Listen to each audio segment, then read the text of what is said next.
My daughter kicked me out of the house after I refused to serve her mother-in-law like a maid. She's rich. Serve her plate and then go clean the bathroom. I cried in secret, but the action I took afterward left everyone horrified. I'm glad to have you here. Follow my story until the end and comment the city you're watching from, so I can see how far my story has reached. I never thought my own daughter would make me feel so small. At 64, I thought I'd experienced every kind of hurt this world could offer, but standing in Amara's kitchen that evening, watching her fuss over preparations for Harriet's visit, I realized I was wrong. "Mom, make sure the silverware is perfectly aligned," Amara called from the living room where she was adjusting flowers for the third time. "Harriet notices everything, and I need this dinner to be flawless." I ran my fingers along the gleaming forks and knives, making sure each piece sat exactly where it should. My hands trembled slightly, not from age, but from the nervous energy that had been building all day. Harriet Whitmore, Elliot's mother, was coming for dinner.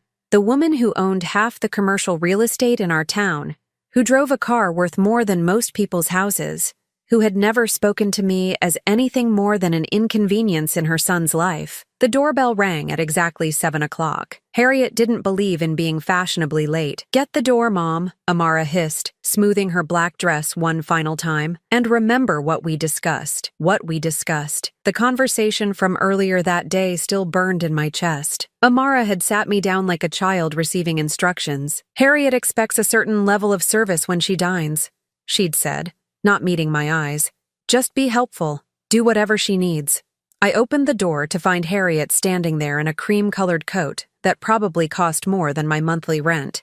She was a small woman, barely 5 feet tall, but she carried herself like someone accustomed to taking up all the space in any room.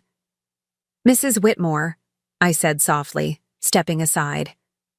"Please come in." She walked past me without acknowledgement, handing me her coat like I was the hired help. The weight of the expensive fabric in my arms felt heavier than it should have. Elliot appeared immediately, kissing his mother's cheek. "Mom, you look wonderful. How was the drive from the country club?" "Tedious," Harriet replied, settling into the wing-back chair that Amara had specifically designated as hers. "The construction on 5th Street is absolutely barbaric. Someone should do something about it." I stood there holding her coat, waiting for someone to tell me where to put it. When no one paid attention, I quietly hung it in the hall closet. Dinner began 20 minutes later. I had spent the entire afternoon preparing Harriet's favorite dishes: beef Wellington, roasted asparagus, and chocolate soufflé. My feet ached from standing all day, but I had wanted everything perfect for Amara. "Yvonne," Harriet said as I placed the salad course before her. It was the first time she'd said my name all evening. "This dressing is too tart." "I can make a fresh vinaigrette," I offered quickly. "No need," Amara interjected, shooting me a sharp look. "Mom will just use the regular ranch from the refrigerator." I nodded and headed to the kitchen, my cheeks burning. Ranch dressing from a bottle for the salad I'd spent an hour preparing with fresh herbs from my own garden. When I returned, Harriet was in the middle of a story about her recent cruise to the Mediterranean. "The service was impeccable," she was saying. "The staff anticipated every need before you even realized you had one. That's what proper service looks like." She glanced at me meaningfully as I set the ranch dressing beside her plate. The main course went no better. Harriet criticized the temperature of the beef, the seasoning on the asparagus, even the way I'd folded the napkins. Each comment felt like a small slap, but what hurt more was watching Amara agree with every criticism. "You're absolutely right, Harriet," Amara said when her mother-in-law complained that the wine glasses had water spots. "Mom, could you re-wash these quickly?" I took the glasses to the kitchen, my hands shaking as I dried each one with a fresh towel. Through the doorway, I could hear them laughing about something. The sound felt sharp against my ears. By the time dessert was served, I felt like a ghost moving through someone else's house. When Harriet's coffee cup was empty, she simply held it up without looking at me, expecting it to be refilled. When she dropped her napkin, she waited for me to notice and replace it. The final blow came as dinner ended. "Yvonne," Harriet said, standing and smoothing her silk blouse. "I'd like to freshen up before I leave. Please ensure the powder room is spotless." My heart stopped. She wanted me to clean the bathroom. Not just tidy up, clean it, like hired help. I looked at Amara, waiting for her to intervene, to say something, anything, to preserve what little dignity I had left. Instead, she smiled brightly. "Of course, Harriet, Mom. Make sure everything is perfect in there. Check the hand towels and make sure the mirror is streak-free." The words hung in the air like a poison cloud. My daughter, the child I had raised alone after her father left, the woman I had supported through college and her early married years, was asking me to scrub toilets for her mother-in-law's approval. I stood there for a moment, feeling every pair of eyes on me. Harriet looked expectant. Elliot looked uncomfortable but said nothing. And Amara looked impatient, as if I were being unreasonably slow to comply. "She's rich," Amara said, her voice taking on an edge when I didn't immediately move. "Serve her properly and then go clean the bathroom. This is important to us, Mom." The words cut deeper than any knife could have. I felt something break inside my chest, something that had been holding me together for years. But I nodded, because what else could I do? This was my daughter's house. Her marriage, her life I was supposedly helping to secure. I walked to the powder room with my cleaning supplies, my vision blurred by tears I refused to let fall. As I knelt beside the toilet with a scrub brush, I could hear them in the dining room, their voices warm and animated now that the uncomfortable moment had passed. But it was what I heard next that shattered what was left of my heart. "She's actually quite useful," Harriet's voice carried clearly through the thin walls. "So obedient. You've trained her well." And then Amara's laugh, bright, pleased, satisfied. "She knows her place. It just took some time to get her there." I sat back on my heels, staring at my reflection in the toilet bowl I'd just cleaned, and finally understood what I had become in my daughter's life. Not a mother. Not family. Just useful. The realization hit me like a physical blow, and I had to grip the edge of the sink to steady myself. Was this what the rest of my life would look like? Being useful until I wasn't anymore? I didn't sleep that night. Every time I closed my eyes, I heard Harriet's words, "So obedient. You've trained her well," and Amara's laugh echoing through my mind like a cruel melody I couldn't shake. By morning, I had convinced myself that maybe I was overreacting. Maybe Amara hadn't meant it the way it sounded. Maybe in the light of day we could talk about what happened and find our way back to being mother and daughter instead of whatever we had become. I found Amara in her kitchen, still in her silk robe, scrolling through her phone while her coffee grew cold. She looked up when I entered, and for just a moment, I saw something soft in her expression. Hope flickered in my chest. "Good morning, sweetheart," I said carefully, pouring myself a cup from the pot she'd already made. "Thank you for letting me stay over. I was too tired to drive home last night." She nodded absently, returning to her phone. Harriet texted this morning. She was very impressed with dinner." "That's wonderful," I said, sitting across from her at the kitchen island, my hands wrapped around the warm mug, seeking comfort. "Amara, I wanted to talk to you about last night." Her fingers stopped scrolling. "What about it?" I took a breath, choosing my words carefully. I felt a little uncomfortable with how things went, the way Harriet spoke to me, and asking me to clean the bathroom. I trailed off, watching her face. Amara set her phone down with more force than necessary. "Uncomfortable? Mom, what exactly are you saying?" "I'm saying that I'm your mother, not the hired help.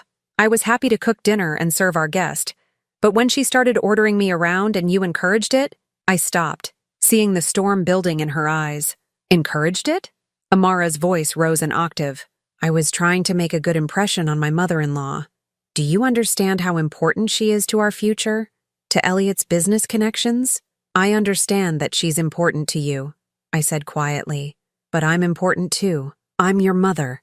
Amara stood up so quickly her chair scraped against the floor. "And as my mother, shouldn't you want what's best for me? Shouldn't you want to help me succeed?" "Of course I do, but nothing." She began pacing the kitchen, her robe billowing behind her. "Do you know what Harriet could do for us? She has connections with the planning commission, with the mayor's office. Elliot's architectural firm could get contracts worth millions if she puts in a good word. I stared at my daughter, this woman I had raised to be strong and independent, watching her reduce herself to a social climber. And you think the way to earn those connections is by humiliating your own mother. Humiliating? Amara spun to face me, her face flushed with anger. You think being asked to serve dinner and clean a bathroom is humiliating? Do you know what's actually humiliating, Mom? Having a mother who's so proud and stubborn that she can't see the bigger picture. The words hit me like a slap. Amara, please, just listen to yourself. You're talking about treating me like a servant in your own home. And you're talking like someone who thinks she's too good to help her own daughter. Amara's voice had become shrill now. You know what your problem is, Mom? You've always been jealous. Jealous? I couldn't hide my shock. Jealous of what? Of my success.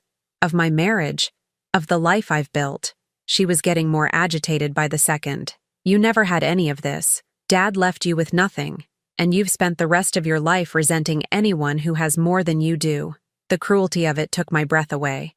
How can you say that to me? I worked 2 jobs to put you through college. I gave up dating, gave up any chance at happiness of my own, to make sure you had every opportunity. And now, you want me to pay for that forever? Amara shot back. You want me to sacrifice my future because you made choices that didn't work out? I felt tears starting to sting my eyes, but I blinked them back. I want you to treat me with basic human dignity. Dignity? Amara laughed, but there was no humor in it. Mom, what do you actually bring to this family? What do you contribute? You don't have money like Harriet does. You don't have connections or influence. All you have to offer is service. And you can't even do that without complaining. Each word was like a nail being driven into my heart. This was my daughter. The baby I had rocked to sleep, the little girl whose scraped knees I had kissed better, the young woman whose dreams I had supported even when they seemed impossible. I brought you love, I whispered. I brought you a mother's love. Love doesn't pay the bills, Mom. Love doesn't secure Elliot's future or mine. At that moment, Elliot appeared in the doorway, still in his pajamas, hair messed from sleep. He looked between us with obvious discomfort. Everything okay in here? He asked, though his tone suggested he already knew it wasn't. Amara turned to him immediately, seeking an ally. I was just explaining to Mom that we need her to be more accommodating when Harriet visits. Elliot shifted uncomfortably. Mom seemed a little tense last night, he said carefully. I mean, Harriet noticed. Noticed what? I asked, though I wasn't sure I wanted to hear the answer. Just that you seemed resistant to helping out, Elliot said, not meeting my eyes. She mentioned that you didn't seem very happy about serving dinner. I stared at him in disbelief. I cooked for 6 hours. I served every course. I cleaned your bathroom with a scrub brush while you all sat comfortably in the dining room. But you did it with an attitude, Amara interjected. Harriet could tell you were unhappy about it. That made everyone uncomfortable. Of course I was unhappy about it. The words exploded out of me before I could stop them. I was being treated like hired help in my own daughter's home. It's not your home, Mom, Amara said quietly, and the simple statement cut deeper than all her shouting had. This is my home, mine and Elliot's. And in our home, we need people who support our goals, not people who make things difficult. I felt the ground shifting beneath me. What are you saying?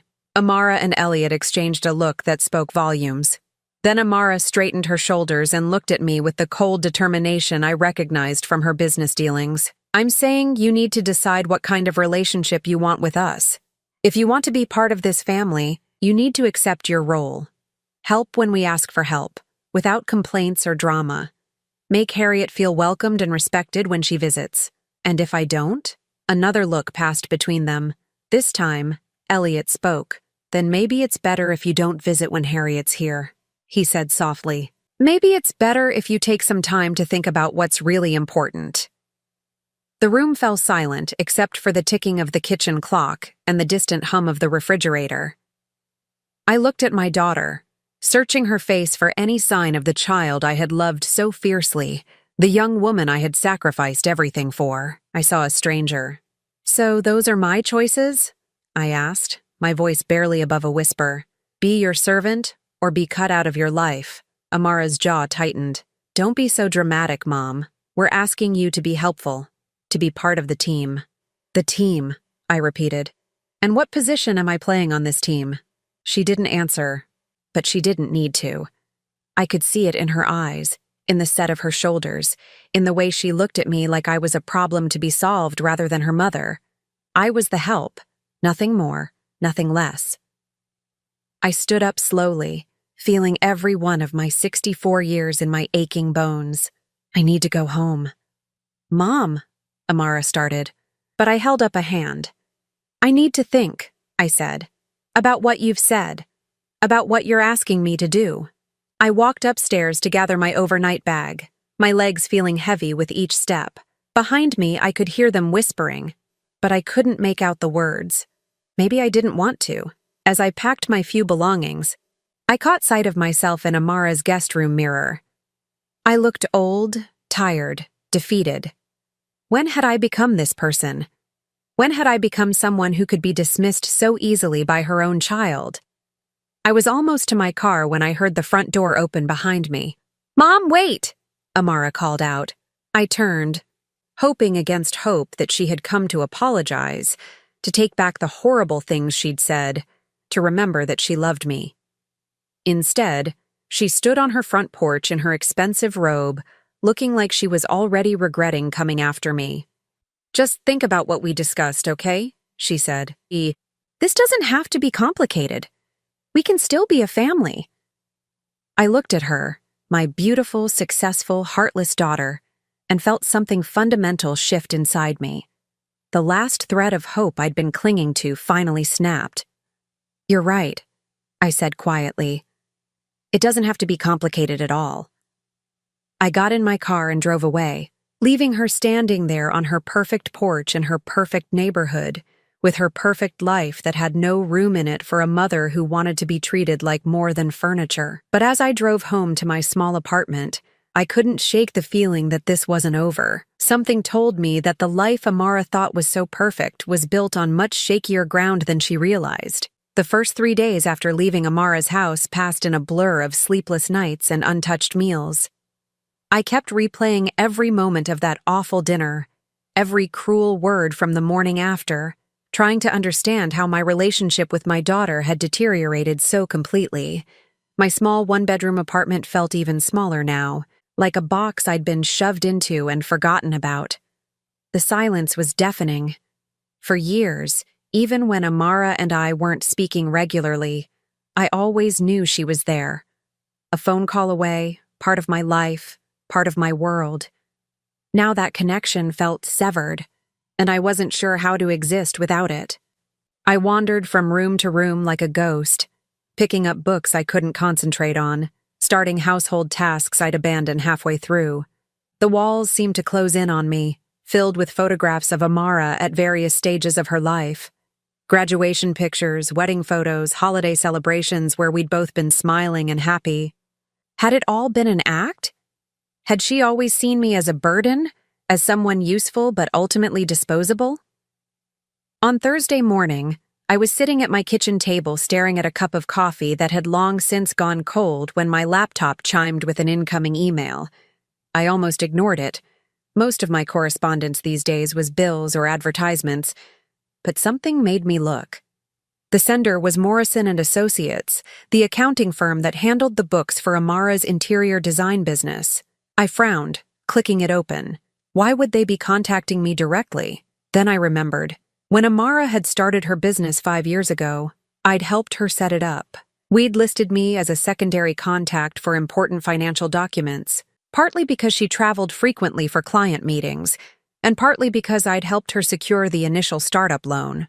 I was still officially listed as a partner, though I'd never taken an active role in the day-to-day operations. The email was routine, a monthly financial summary that I usually glanced at and deleted. But today, with nothing but time and heartache to fill my hours, I actually opened the attachment. At first, the columns of numbers meant nothing to me. Revenue, expenses, profit margins, all the dry details of running a business. But as I scrolled down to the transaction details, something caught my eye. There, in the deposit section, was a series of transfers that made my stomach clench. Large sums of money. $5,000 here, $8,500 there, $12,000 the month before, all coming from an account labeled H. Whitmore Personal. Harriet's money. Going directly into Amara's business account.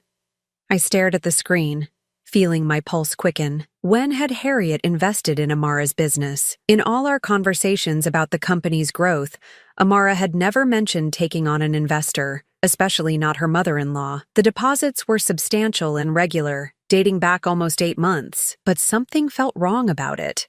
The timing, the amounts, the fact that these transfers seemed to accelerate around the same time that Amara had started putting pressure on me to be more accommodating during Harriet's visits. I clicked through to the previous month's report, then the one before that. The pattern was clear. Regular, significant transfers from Harriet's personal account to Amara's business, but there was no corresponding documentation that I could see, no investment agreements, no partnership papers, no formal arrangements that would typically accompany such substantial financial backing. My hands were trembling as I reached for my phone. I still had contacts at the bank where Amara had her business accounts, people who knew me from when I'd helped her set everything up. Maybe they could provide some clarity. Mrs. Chen, this is Yvonne Hartwell, Amara Hartwell Morrison's business partner. I hope I'm not catching you at a bad time. Linda Chen had been Amara's business banker from the beginning. She was a kind woman in her 50s who had always been helpful during the startup process. Yvonne, it's so good to hear from you. How are things going with the business? That's actually what I'm calling about, I said carefully. I was looking at our recent financial reports and I noticed some large deposits from H. Whitmore. I wanted to make sure everything was properly documented on our end. There was a pause. The Whitmore transfers? Yes, those have been quite regular lately. Is there a problem with the documentation? Well, that's just it. I don't seem to have any records of an investment agreement or partnership arrangement with Mrs. Whitmore. I wanted to make sure we hadn't missed filing something important. Another pause, longer this time. Yvonne, I'm looking at the account notes here, and these transfers are listed as family contributions rather than formal investments. Amara told us they were gifts from her mother-in-law to help with business expansion. My blood ran cold. Gifts? That's what we have on file. Large family gifts to support the business. They're not structured as loans or investments, just contributions. I thanked Linda and hung up, my mind racing. Gifts. Harriet was supposedly giving Amara thousands of dollars every month as gifts, but that didn't make sense. From everything I'd observed about their relationship, Harriet was demanding and controlling, not generous and giving. She was the type of person who kept track of every favor, every kindness, expecting them to be repaid with interest. And there was something else nagging at me. During that awful dinner, when Harriet had been criticizing everything and treating me like hired help, I'd gotten the distinct impression that she enjoyed having power over people. She liked being the wealthy woman whose approval everyone sought. Would someone like that really be handing over thousands of dollars without expecting something significant in return? I spent the rest of the day poring over the financial records I had access to, and the picture that emerged made my stomach turn. The transfers from Harriet's account had started small, $2,000 here and there. But they'd grown larger and more frequent over time, and they didn't correspond to any business milestones or growth patterns that would justify such substantial gifts. More troubling still, when I looked at how the money was being used, it wasn't going toward business expenses. Large portions were being transferred out of the business account into what appeared to be personal accounts.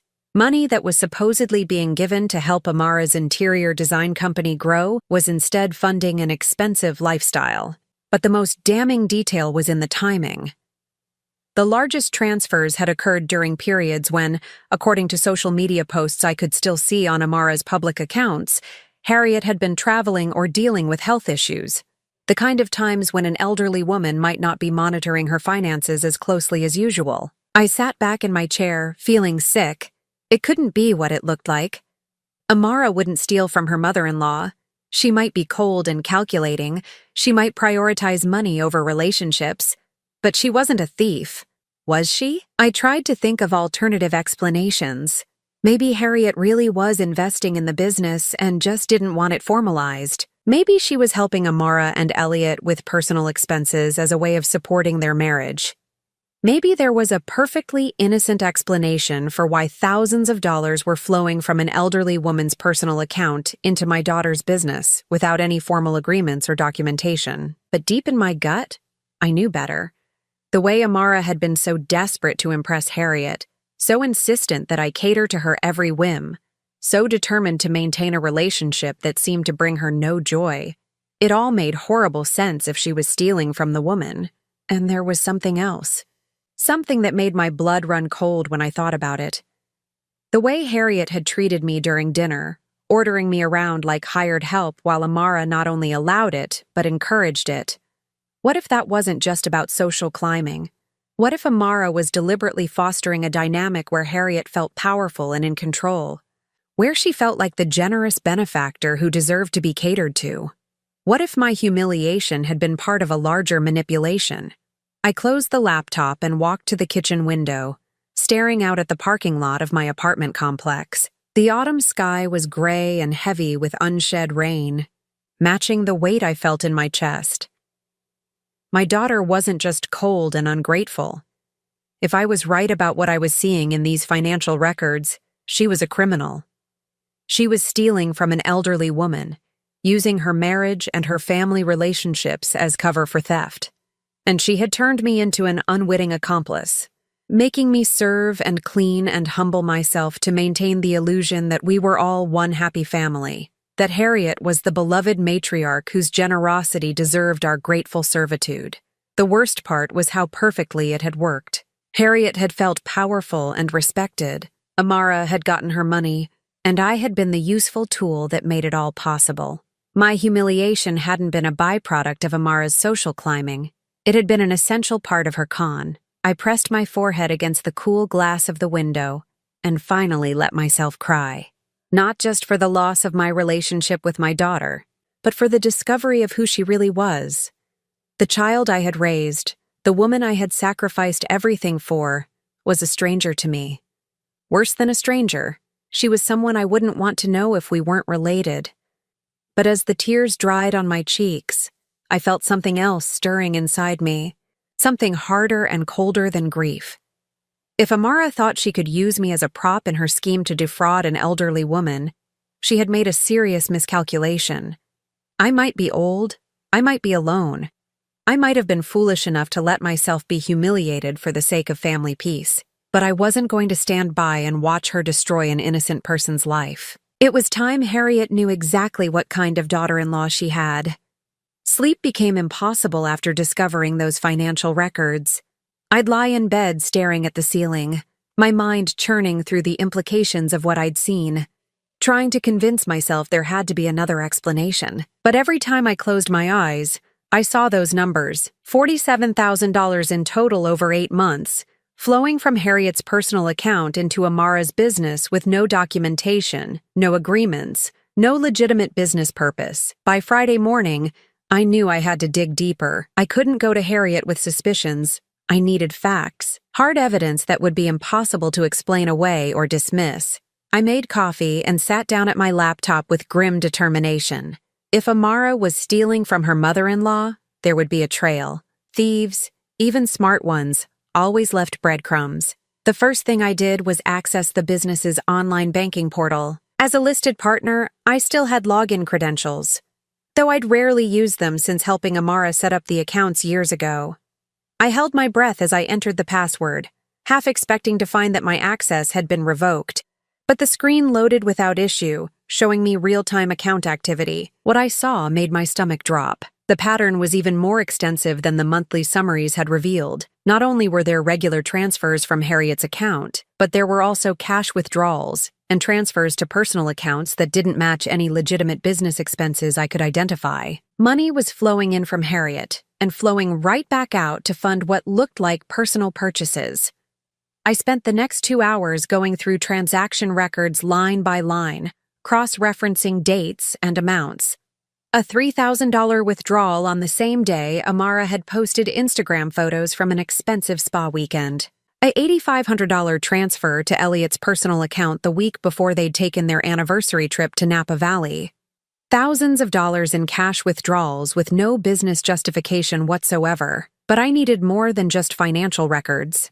I needed to understand how this scheme was working, how Amara was getting access to Harriet's money in the first place. That's when I remembered something that had puzzled me during that awful dinner. Harriet had mentioned several times that she was so grateful that Amara helped her with those confusing financial matters, and that it was wonderful to have someone young and smart handling her complicated affairs. At the time, I'd thought she was just being condescending about Amara's business acumen. Now I wondered if it meant something more sinister. I picked up my phone and dialed a number I hadn't called in months. Riverside Country Club, Member Services. Hello, this is Yvonne Hartwell. I'm calling on behalf of Mrs. Harriet Whitmore. She asked me to confirm some details about her recent account activity. It was a gamble, but people at expensive clubs were used to members having assistants and family members handle routine inquiries. Of course, Ms. Hartwell. How can I help you?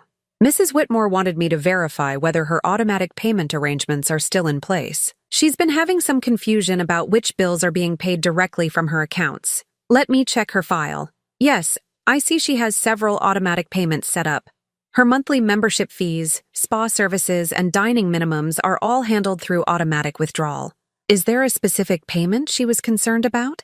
She mentioned something about business-related payments. She wasn't sure if those were still active. There was a pause. I don't show any business payments in our system, but Mrs. Whitmore did mention that her daughter-in-law handles most of her personal finance management now. You might want to check with the bank directly. My heart was pounding as I hung up. Amara was handling Harriet's personal finance management.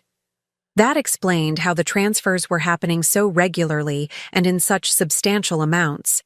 Harriet had given Amara access to her accounts, trusting her to help manage bills and expenses, and Amara was using that access to steal from her. I spent the rest of the morning making careful inquiries, posing as Harriet's representative or family member. What I discovered painted a picture of systematic financial exploitation that made me feel physically ill. Amara hadn't just been given access to one account. She had power of attorney privileges for several of Harriet's financial affairs. She could make transfers, pay bills, and manage investments on Harriet's behalf.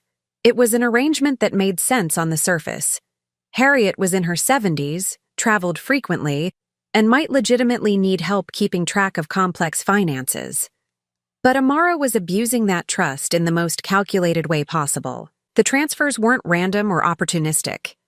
They were carefully structured to avoid triggering automatic fraud alerts. The amounts varied just enough to seem organic.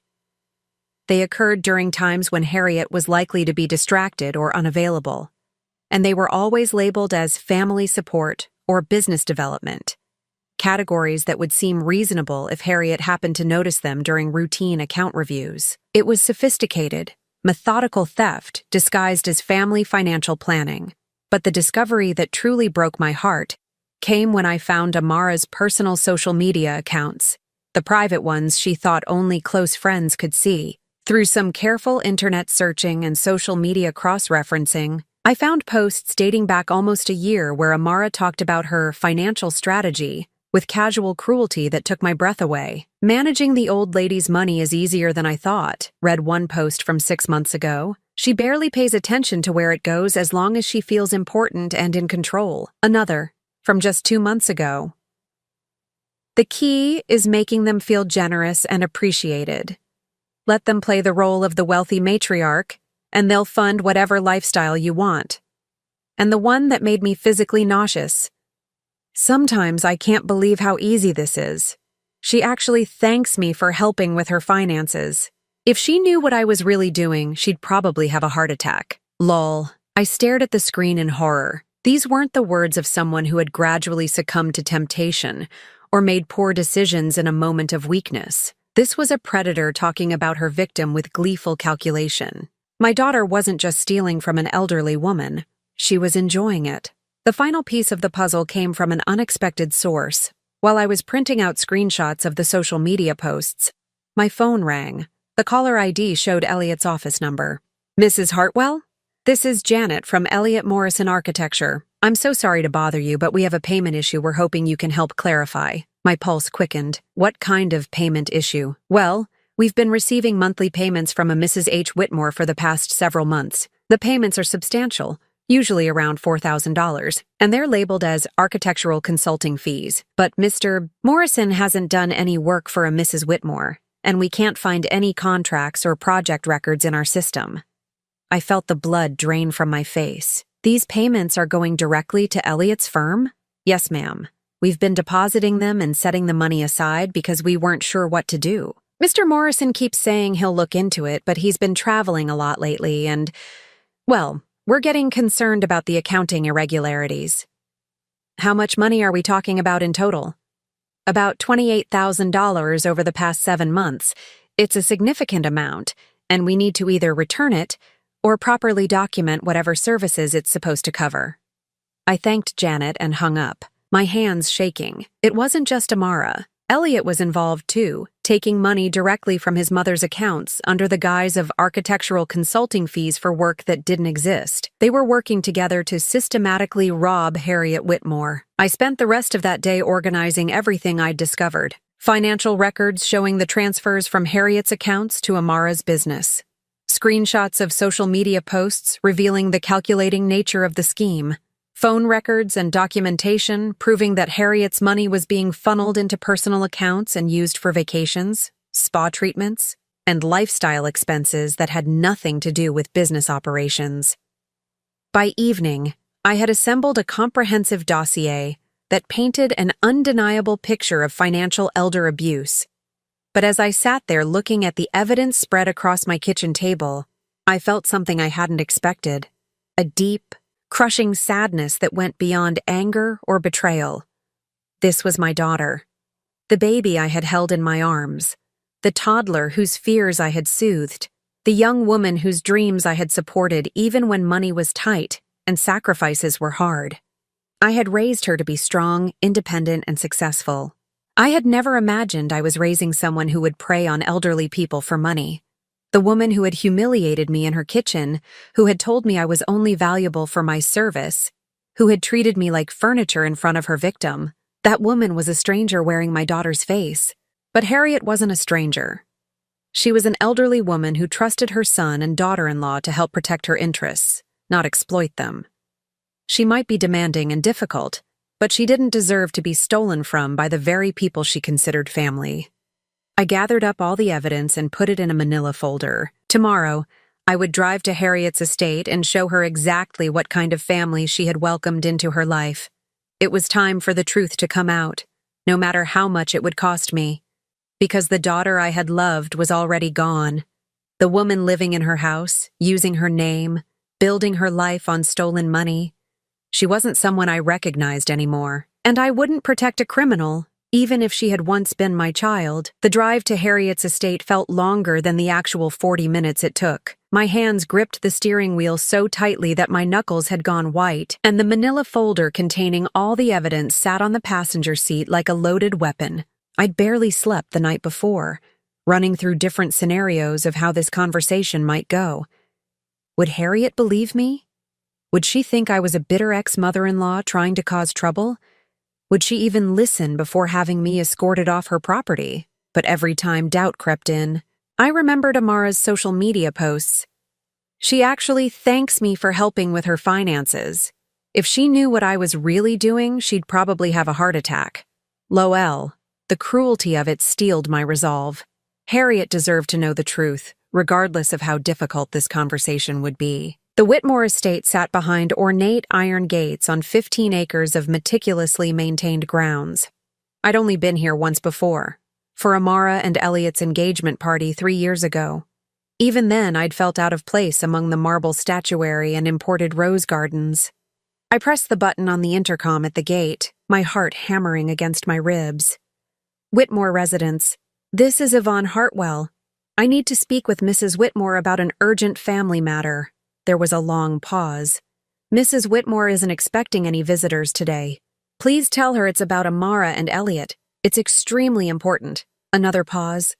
Then the gate swung open with a mechanical hum. I drove up the winding driveway, past perfectly trimmed hedges and a fountain that probably cost more than I'd made in the past 5 years. The house itself was a sprawling Georgian colonial with white columns and enough windows to light a small town. Harriet met me at the front door, dressed in a cream-colored cashmere sweater set that probably cost more than my monthly rent. Her silver hair was perfectly styled, her makeup flawless despite it being barely 10 in the morning. She looked every inch the wealthy matriarch, but there was something in her eyes, a wariness that suggested she sensed this wasn't a social call. "Yvonne," she said coolly, "this is unexpected.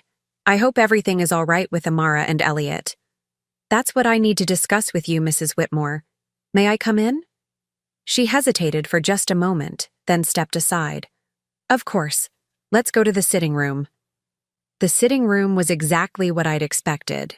Expensive furniture arranged with mathematical precision, oil paintings of long-dead Whitmore ancestors staring down from the walls, fresh flowers that had probably been arranged by a professional that morning. Everything perfect, everything controlled, everything designed to reinforce the owner's status and power. Harriet settled into a high-backed chair that looked more like a throne than furniture, and gestured for me to sit across from her. The distance between us felt intentional, a reminder of our respective places in the social hierarchy. "Now then," she said, folding her hands in her lap, "what's this urgent family matter you need to discuss?" I opened the manila folder with trembling fingers. There was no gentle way to do this, no way to soften what I was about to reveal. "Mrs. Whitmore, I need to show you something. I discovered it by accident, and I've spent the past week verifying everything. I wish I didn't have to be the one to tell you this, but..." I took a deep breath. "Amara and Elliot have been stealing money from your accounts." Harriet's face went completely still. "Excuse me? They've been taking thousands of dollars from your personal accounts over the past 8 months. Large transfers that they've disguised as business investments and consulting fees." I pulled out the first set of financial records. "These are copies of your bank statements showing transfers to Amara's interior design business. Over $47,000 total." Harriet leaned forward slightly, her eyes scanning the papers I'd placed on the coffee table between us. Her expression was unreadable. "This shows money going to Amara's business," she said carefully. "I've been supporting their endeavors. That's not theft." "With respect, Mrs. Whitmore, did you authorize these specific transfers? Did you know that this money wasn't being used for business purposes, but for personal vacations and luxury purchases?" I spread out the next set of documents, the business account records showing how the money had been immediately transferred out or withdrawn in cash, cross-referenced with social media posts showing Amara and Elliot's expensive lifestyle choices. Harriet's face grew paler as she examined the evidence. "These dates, Elliot told me he needed funds for a major project last month. He said it was a time-sensitive opportunity that would benefit both his firm and our family's investments." "Mrs. Whitmore, I spoke to Elliot's office yesterday. They've been receiving payments labeled as architectural consulting fees from your account, $28,000 worth. But there are no contracts, no projects, no work being done. Elliot's own staff is confused about why they keep receiving money for services that don't exist." I watched the color drain completely from her face. She picked up one of the bank statements with shaking fingers, studying it more carefully. "I don't understand," she whispered. "Amara has been helping me manage my finances. She said the money was going toward investments that would benefit all of us. She's been so helpful, so attentive. That's how this type of theft works," I said gently. "They gain your trust, make themselves indispensable, then gradually increase their access to your finances. Look at these social media posts." I showed her the screenshots from Amara's private accounts. Harriet's hands trembled as she read her daughter-in-law's cruel words about managing the old lady's money and making her feel generous and appreciated while funding their lifestyle. The silence that followed was deafening. Harriet stared at the evidence spread across her pristine coffee table, her breath coming in short, sharp gasps. "She calls me the old lady," Harriet said finally, her voice barely audible. "She jokes about me having a heart attack if I found out what she was doing. I'm so sorry. Mrs. Whitmore, I know how difficult this must be." Harriet's grief transformed into something harder, colder. When she looked up at me, her eyes were filled with a fury I hadn't expected. "They made a fool of me," she said, her voice gaining strength. "In my own home, at my own table, they made me feel like a generous benefactor while they picked my pockets." "There's more," I said quietly. "I think the way they've been treating me, the way they insisted I serve you and clean for you during that dinner, I think it was all part of the manipulation. They wanted you to feel powerful and in control, like the gracious matriarch who deserved to be waited on. It made the financial help seem more reasonable, more like something a wealthy patron might do for grateful family members." Harriet's eyes flashed with understanding and rage. "They used you. They used both of us. Yes. And I think they plan to continue doing it indefinitely." Harriet stood up abruptly, pacing to the window that looked out over her manicured gardens. When she turned back to me, her expression was steely with determination. "How much total?" she asked. I consulted my notes. "From what I can document, approximately $75,000 over the past 8 months. But Mrs. Whitmore, given how sophisticated this scheme is, there might be more that I haven't discovered yet." She nodded grimly. "I want to confront them. Tonight. I want them to look me in the eye and explain this." "Are you sure you want to do that? Maybe you should speak to a lawyer first, or—" "No." Her voice was iron. "I want to see their faces when they realize their little game is over. I want them to know that the foolish old lady they've been robbing isn't as helpless as they thought." She walked to an antique desk in the corner and pulled out her phone. "I'm going to call them right now. I'll tell them I want to have dinner tonight here at the house. A family dinner to discuss some important financial matters. Mrs. Whitmore, please be careful. If they realize what you know, they won't," she said with cold certainty. "They think they're so clever, so much smarter than the doddering old woman they've been manipulating. They'll come because they think it's another opportunity to steal from me." She dialed Amara's number, and I could hear it ringing through the phone's speaker. "Harriet!" Amara's voice was bright and cheerful, full of the false warmth I now recognized as manipulation. "How lovely to hear from you. How are you feeling?" "I'm doing well, dear. I was hoping you and Elliot could come for dinner tonight. There are some financial matters I'd like to discuss with you both." There was a pause. "Financial matters? Is everything all right?" "Oh yes, everything's fine. I've just been reviewing some of my accounts, and I'd like your input on a few decisions. You know how much I value your guidance on these complicated matters." I could practically hear Amara's greed through the phone. "Of course, Harriet. We'd be delighted to help. What time works for you?" 7 o'clock. "And Amara? Don't bring Yvonne this time. I think we should keep this conversation just within the immediate family." Another pause. Shorter this time. "Absolutely. Just the 3 of us. We'll see you at 7. Harriet hung up and looked at me with grim satisfaction. "They're coming. They think they're walking into another opportunity to manipulate me. What will you do? What will you say to them?" Harriet's smile was cold and sharp as a blade. "I'm going to give them exactly what they deserve. But first, I need to make some phone calls. My lawyer, my banker, and my accountant. It's time to make sure that when this is over, they face consequences for what they've done." She turned to me, and for the first time since I'd arrived, her expression softened slightly. "Yvonne, I owe you an apology. The way I treated you at that dinner, the way I let them treat you. I understand now that it was all part of their manipulation, but that doesn't excuse my behavior. You didn't deserve to be humiliated in service of their con game." I felt tears prick at my eyes. "Thank you for saying that. Will you stay for dinner tonight? I think you've earned the right to see how this ends." I looked at this woman who had once made me scrub her bathroom, who had treated me like hired help while my own daughter orchestrated my humiliation. Now she was offering me a seat at the table where justice would finally be served. "Yes," I said quietly. "I think I'd like that very much." 7 o'clock arrived with the weight of an execution. I sat in Harriet's sitting room, watching through the window as Amara's sleek BMW pulled up the circular driveway. My stomach churned with anxiety and anticipation as I saw my daughter and son-in-law step out of the car, both dressed in expensive clothes that had probably been purchased with Harriet's stolen money. They walked up to the front door with confident strides, Elliot adjusting his designer tie, Amara smoothing her silk dress, They looked like the picture of success and sophistication.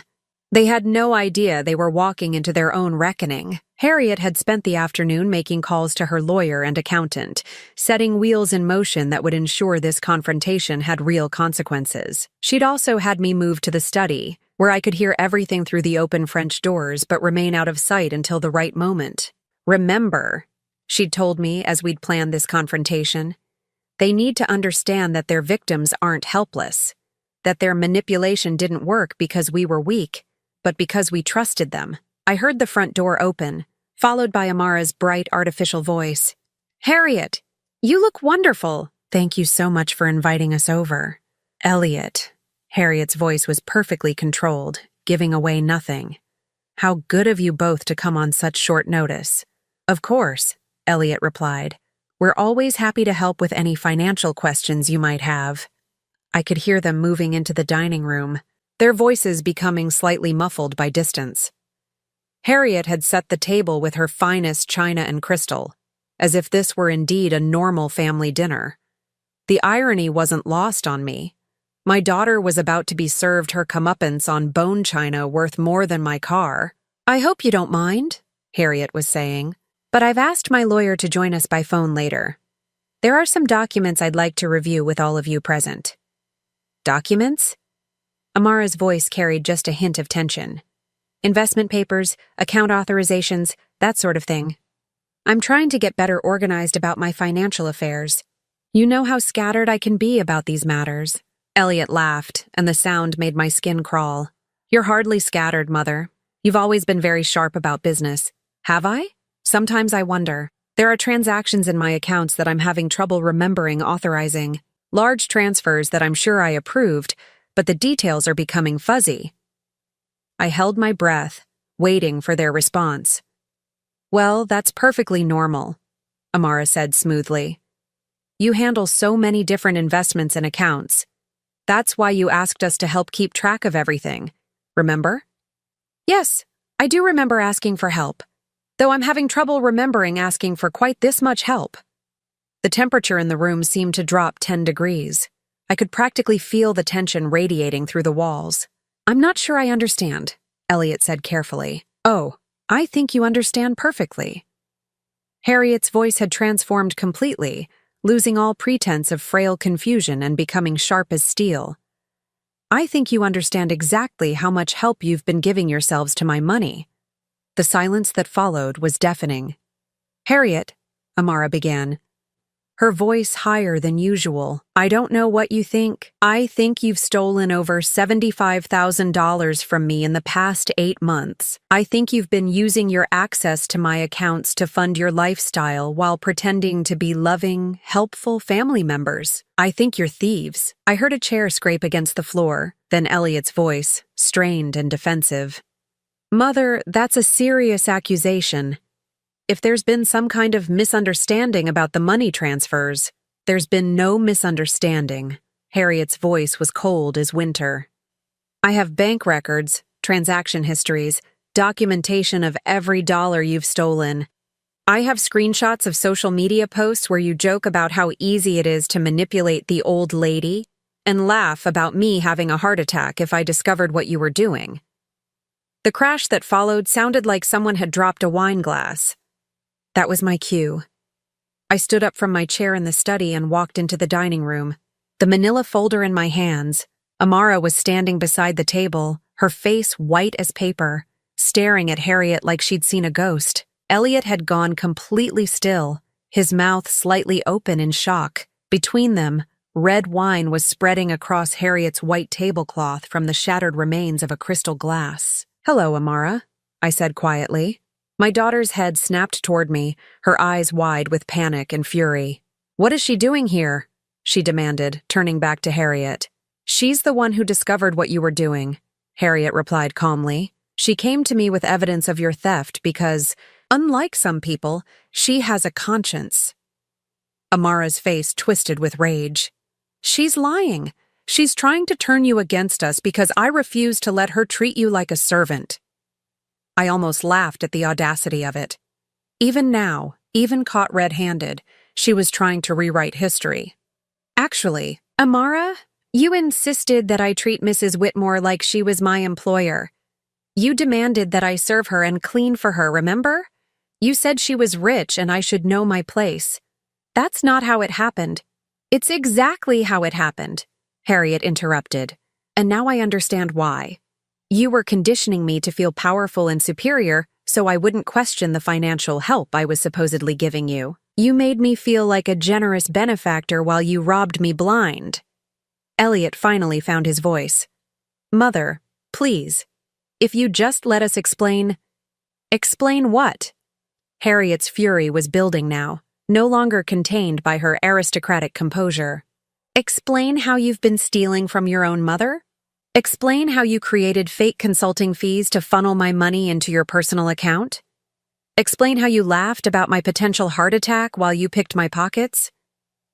I placed the manila folder on the table and spread out some of the evidence we'd compiled: bank statements, social media screenshots, records of fraudulent transactions. It's all here, I said to Amara and Elliot. Every transfer, every lie, every cruel joke at Harriet's expense. Did you really think you could get away with this forever? Amara's shock was transforming into desperate anger. You bitter old woman, she hissed at me. You couldn't stand that I had a good life, so you decided to destroy it. You destroyed it yourself the moment you decided to become a thief. I provided services. I helped manage her finances. You stole $75,000, I shot back. You called her the old lady behind her back and laughed about how easy she was to manipulate. Elliot was looking frantically between his mother and wife, clearly calculating his options. Mother, I think there's been a terrible misunderstanding. If some money was transferred inappropriately, it was without my knowledge. Don't, Harriet said, her voice deadly quiet. Don't you dare try to blame this on your wife while pretending to be innocent. Your architectural firm has been receiving payments for non-existent work. Your own staff called to ask about the fraudulent consulting fees. Elliot's face crumpled. The game was over, and he knew it. What do you want? Amara asked finally, her voice small and defeated. Harriet smiled, but it was cold and sharp as a knife. I want my money back. All of it. I want you both to sign statements admitting what you've done, and I want you to understand that you will never, ever have access to my finances again. And if we refuse, then my lawyer files criminal charges tomorrow morning. Elder abuse, theft, fraud. You'll both be facing prison time. The fight went out of Amara all at once. Her shoulders sagged, and she looked around the room like a trapped animal searching for an escape that didn't exist. How much time do we have? Elliot asked quietly. 72 hours to return the money and sign the admissions. After that, the police become involved. I watched my daughter's face as the reality of her situation sank in. This was the woman who had humiliated me in her kitchen, who had told me I was only valuable as a servant, who had cut me out of her life because I wouldn't submit to being treated like hired help. Now she was the one being humiliated, being forced to face the consequences of her own cruelty and greed. I should have felt triumphant. I should have felt vindicated. Instead, I felt sad. This broken, desperate woman was still the child I had raised, the daughter I had loved. Even knowing what she'd done, even understanding who she really was, part of me grieved for the person I'd thought she could be. But a larger part of me felt something I hadn't experienced in years: self-respect. Harriet looked at me across the ruined dinner table, and in her eyes I saw not the imperious woman who had once ordered me to scrub her bathroom, but a fellow survivor of my daughter's manipulation. Yvonne, she said formally, I owe you more than I can express, not just for exposing this theft, but for showing me that I deserve better than to be surrounded by people who see me as nothing more than a source of money. Amara looked between us with something like horror, finally understanding that she'd lost more than just her victim. She'd created an alliance between the two women she'd tried to pit against each other. Mom, she said, turning to me with tears in her eyes, please, I made mistakes, but I'm still your daughter. Don't let her destroy our family. I looked at her for a long moment, remembering the little girl who used to climb into my lap when she was scared, The young woman who used to call me for advice about everything from career decisions to what to cook for dinner. You destroyed our family the day you decided I was only valuable as a servant, I said quietly. You lost me as a mother when you chose to see me as a tool for your schemes, rather than a person who deserved your respect. 3 months later, I was sitting in Harriet's sunroom, reviewing applications for the property management position she'd offered me, not as an employee, but as a partner in managing her extensive real estate holdings. It was work that respected my intelligence and experience, work that paid me fairly for my contributions. Amara and Elliot had returned most of the stolen money and signed the admission statements to avoid criminal prosecution. Their marriage hadn't survived the scandal. Elliot had filed for divorce within weeks, claiming he'd been manipulated by his wife. They'd lost their house, their cars, and most of their expensive possessions to pay back what they'd stolen. Amara had tried calling me several times in the weeks after the confrontation, alternately apologetic and angry, but I'd stopped answering. There was nothing left to say between us. I'd finally found what had been missing from my life for so many years: dignity. The right to be treated with respect, to have my contributions valued, to exist as more than just someone else's convenience. Harriet and I had built an unlikely friendship based on mutual respect and shared survival. We were two women who had been used and dismissed, who had found strength in refusing to accept that treatment any longer. I was 64 years old, and for the first time in decades, I was truly free. Now I'm curious about you who listened to my story. What would you do if you were in my place?